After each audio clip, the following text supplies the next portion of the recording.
प्यारी प्यारी भव्य आत्माओं, एक बार मैं तिहाड़ जेल गया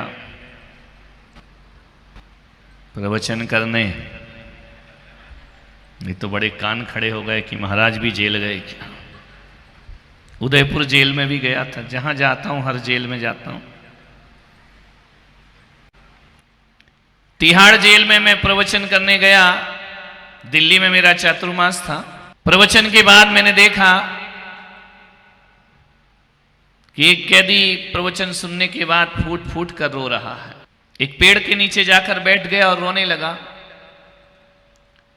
मैंने जेलर साहब से कहा कि मैं उस आदमी से मिल सकता हूं। बोले अवश्य। मैंने कहा कि क्यों रो रहे हो। बोले मैं इसलिए रो रहा हूं कि मेरी सजा 20 दिन बाद पूर्ण हो रही है। तो मैंने कहा तुम्हें तो हंसना चाहिए, आनंद में आना चाहिए, झूमना चाहिए। तुम्हारे लिए तो मुक्ति का द्वार मिल रहा है। तुम जेल की दीवारों से बाहर जाओगे, सलाखों से बाहर जाओगे। तुम्हें तो आनंद से भर जाना चाहिए। उसने कहा महाराज जेलर साहब से बोले कि मेरी सजा बढ़ा दी जाए, मैं जेल से बाहर नहीं जाना चाहता हूं। मैंने कहा अजीब कैदी हो तुम, अजीब इंसान हो तुम। सारे कैदी कहते हैं कि महाराज हमारी सजा माफ हो जाए, माफ नहीं तो हाफ हो जाए, और तुम कह रहे हो कि मेरी सजा बढ़ा दी जाए। बोले महाराज मैं इस जेल से बाहर नहीं जाना चाहता हूं। उनका जेल में ऐसा क्या सुख है तुमको।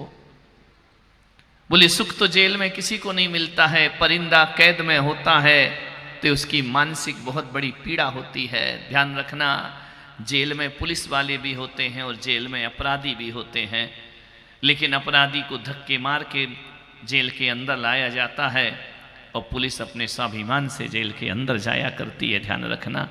और एक बात याद रखना, अपराधी तो फिर भी मुक्त हो जाता है, पुलिस तो रिटायरमेंट तक कभी जेल से मुक्त नहीं हुआ करती है। ध्यान रखना। लेकिन दोनों की मानसिकता में थोड़ा सा अंतर होता है, मेंटलिटी में थोड़ा अंतर होता है। एक जेल के लिए, एक के लिए जेल वरदान होती है तो एक के लिए जेल अभिशाप। तो अपराधी के लिए अभिशाप है, पुलिस के लिए वरदान हुआ करती है। मान्यवर आपसे निवेदन है, अभी यहाँ पर पूरा प्रशासन लगा हुआ है ना। एक जवान मेरे पास आए पुलिस के, बोले महाराज जब से आप आए हो हमारा रूटीन ही बदल गया। मैंने कहा मतलब क्या। बोले कि 8 बजे सो के उठते थे, अब आपके साथ प्रवचन में चलना पड़ता है तो हम लोग 6 बजे सो करके उठ जाते हैं। हमारी जीवनचर्या बदल गई। हमने कहा कि जवान भाई अभी तक तुम चोरों के पीछे भागते थे, अब संतों के पीछे भाग रहे हो। ध्यान रखना है, अपराधियों के पीछे भागना अलग चीज है और संतों के पीछे भागना अलग चीज हुआ करती है, अलग आनंद हुआ करता है। उस कैदी से मैंने पूछा कि तू बाहर क्यों नहीं जाना चाहता है। बोले महाराज मैं आपके हाथ जोड़ता हूं, पैर पड़ता हूं, मुझे जेल से मुक्त मत कराओ। मैं चाहता हूं मैं इसी जेल में मृत्यु को प्राप्त हो जाऊं, इसी जेल में जीवन का अंत कर दूं, मैं बाहर नहीं जाऊंगा। मैंने कहा वजह क्या है। मैंने कहा पहले एक बात बता, तू जेल के अंदर आया क्यों। ऐसा तूने क्या किया था जो तुझे अपराधी बना दिया।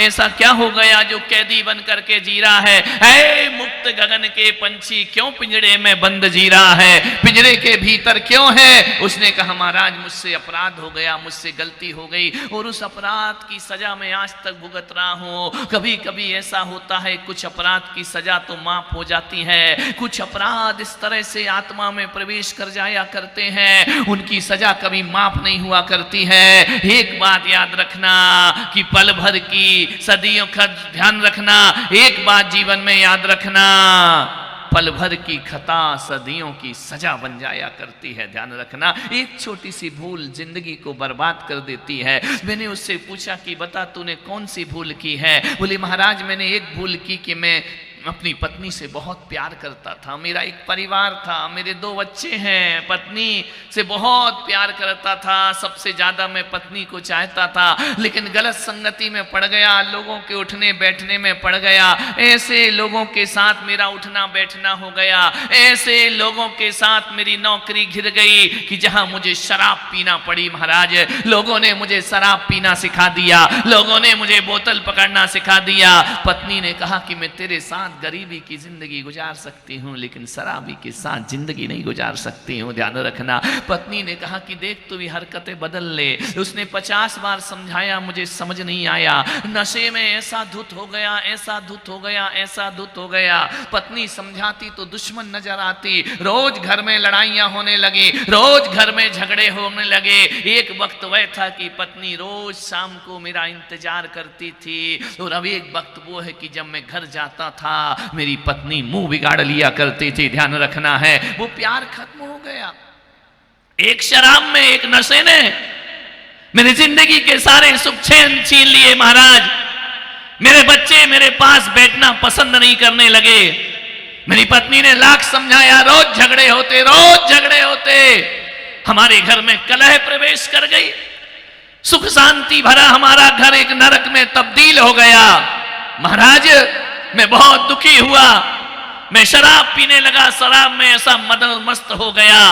मेरी पत्नी ने कहा कि ध्यान रखना, मैं तुम्हारा साथ छोड़ दूंगी, मैं तुम्हें तलाक दे दूंगी, तुम्हारे साथ अपनी जिंदगी नहीं गुजारूंगी, मैं भीख मांग करके जीवन गुजार लूंगी, लेकिन किसी शराबी के साथ अपनी जिंदगी नहीं गुजारूंगी। महाराज, एक दिन क्या हुआ, पत्नी में ज्यादा झगड़ा हो गया, इतना झगड़ा बढ़ा, इतना झगड़ा बढ़ा, इतना झगड़ा बना।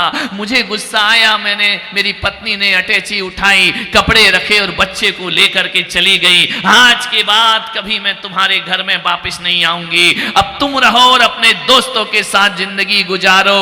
वक्त बीता, एक दिन क्या हुआ महाराज, पत्नी सुबह सुबह चली गई।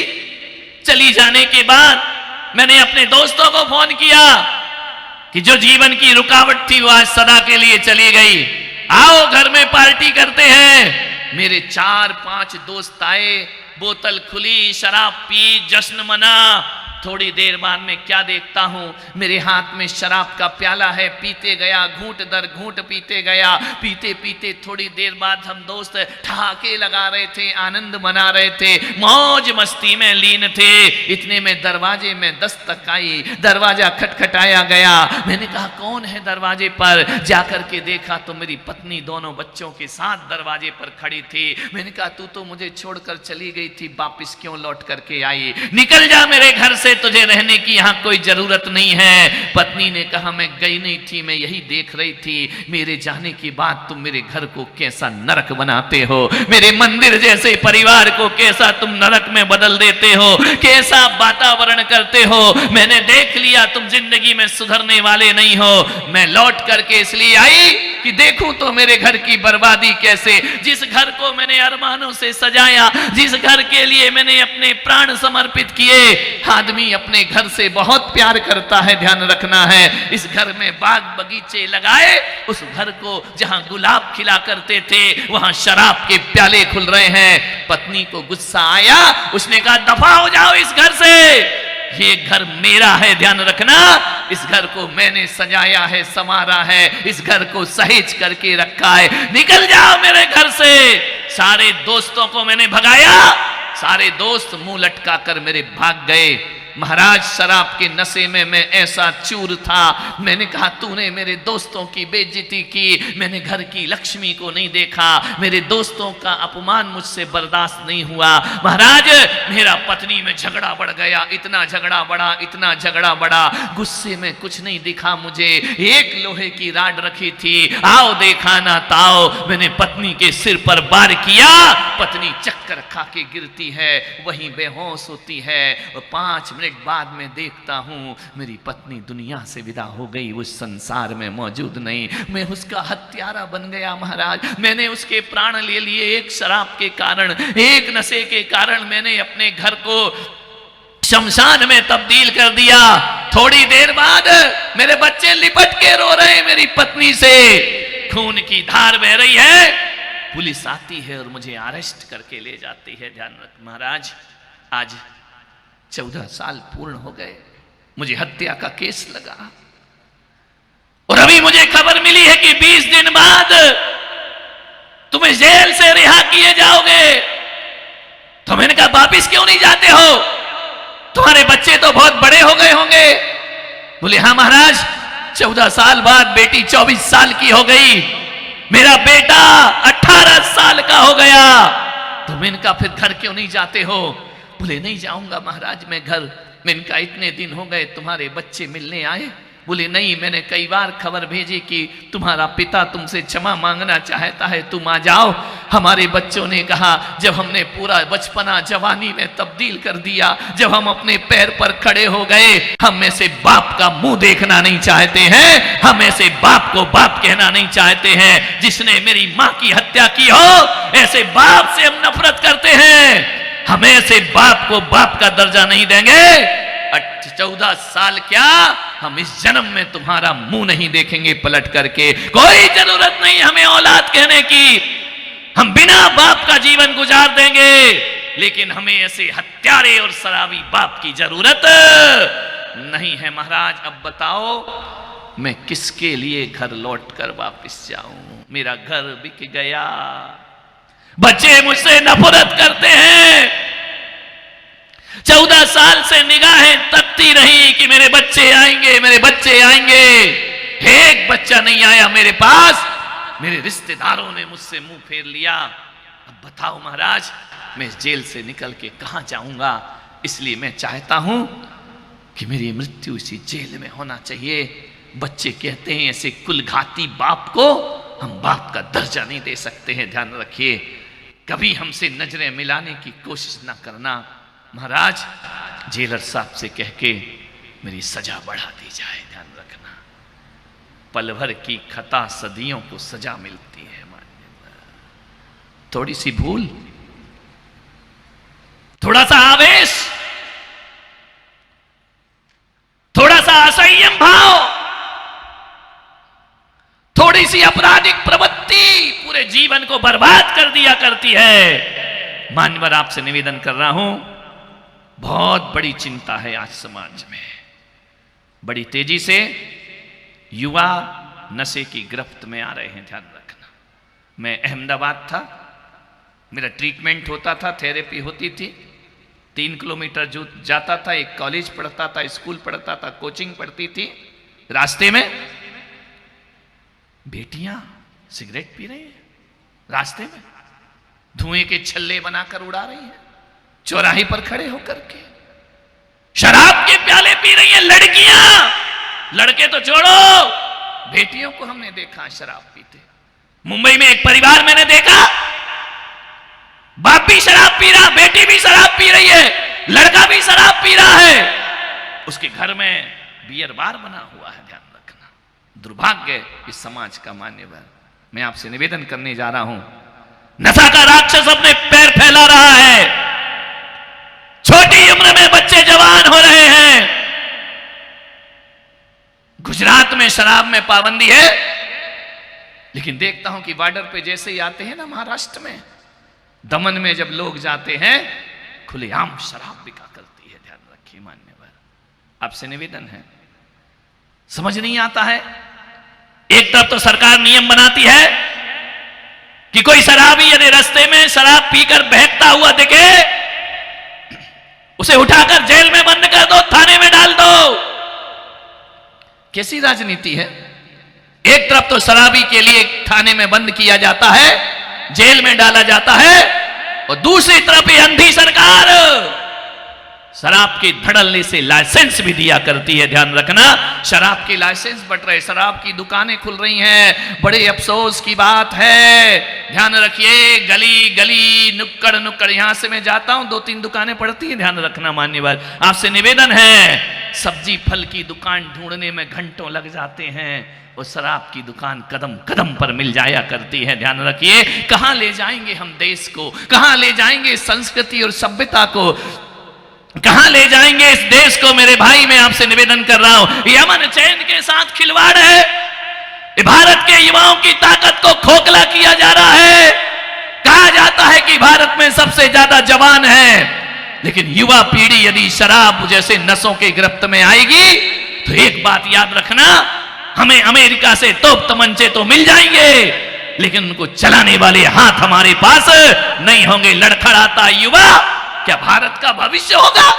शराब पीता हुआ युवा, नशे में धुत युवा, चरस अफीम लेता हुआ युवा क्या भारत को सुदृढ़ बनाने में सार्थक होगा? क्या वो समाज का निर्माण कर सकेगा? क्या वो परिवार की रक्षा कर सकेगा? अरे खुद के शरीर की रक्षा नहीं कर पाता शराब पीने के बाद, परिवार को क्या सहायता करेगा? क्या समाज का नाम रोशन करेगा? मान्यवर, मेरा आपसे निवेदन है, दोहरी राजनीति है। एक तरफ लाइसेंस है और एक तरफ शराब पीना अपराध है। अब एक बात बताओ, सरकार ऐसे लाइसेंस देगी, दुकानें खुलवाएगी, शराब के ठेके देगी, तो पीने वाले क्या करेंगे? पीने वाले क्या करेंगे? लेके शराब उसे नाली में फेंकेंगे या मुंह में डालेंगे? ध्यान रखिए, आपसे निवेदन है, काहे के लिए खरीदेंगे लोग? सुविधाएं सरकार देती है, एक बहुत बड़ा इनकम होती, आय होती है सरकार को शराब से। मान्यवर, ये देश की जवानी के साथ बहुत बड़ा खिलवाड़ है। मान्यवर, आपसे मैं इस निवेदन कर रहा हूं, बच्चे व्यसन और फैशन में ऐसे डूब रहे, ऐसे डूब रहे, ऐसे डूब रहे हैं। फैशन और व्यसन, बेटियां फैशन में डूब रही हैं, बेटे व्यसन में डूब रहे हैं। दुर्भाग्य इस देश का। मान्यवर, सोचिए आप, निवेदन है आपसे। देखा नहीं, एक लड़का आया, मैंने कहा क्यों रे, कल क्यों नहीं आया? बोले बाल कटाने गया था। तो मैंने कहा बाल कट गए तेरे? बोले कट गए। अरे लग ही नहीं रहा बाल कट गए। कैसे बाल कटाए? यहां से साफ, यहां से साफ, पूरा रखा है यहां पर बाल, यहां भी कम और यहां भी कम, यहां बाल। मैंने कहा क्यों रे, बाल कटाने गया था? बोले हाँ। मैंने कहा कैसे बाल कटाए हैं? इधर गायब, इधर गायब। ऐसा लग रहा है जोकर लग रहा है, ध्यान रखना। ऐसा लग रहा है कि जैसे हाईवे पर चलो ना, आजू बाजू सर्विस रोड, ऊपर फ्लाईओवर, ध्यान रखना है। ये तुम्हारी फैशन, ये तुम्हारी जिंदगी है। मान्यवर, कैसा जीवन बना लिया हमने। सोचना है आपको, विचार करना है। विकृतियां, बीड़ी, सिगरेट, ड्रग्स। मुंबई की सड़कों पर, दिल्ली में देखो जाकर के, बड़े बड़े शहरों में ड्रग्स ले रहे हैं बच्चे। मान्यवर, पूना में मैंने देखा बेटियां शराब पी रही हैं। मान्यवर, विकृतियों का शिकार हो रहा है हमारा युवा। कौन करेगा रोकथाम? नशा जीवन की दशा ही नहीं बदलता, जीवन की दुर्दशा भी बना दिया करता है। मैं माताओं बहनों से निवेदन कर रहा हूं कि पड़ोसी के भरोसे बच्चों को मत छोड़ना, स्कूल के भरोसे बच्चों को मत छोड़ना। बच्चों को सही दिशा में लाने की जिम्मेदारी सबसे पहले मां बाप की हुआ करती है, ध्यान रखना।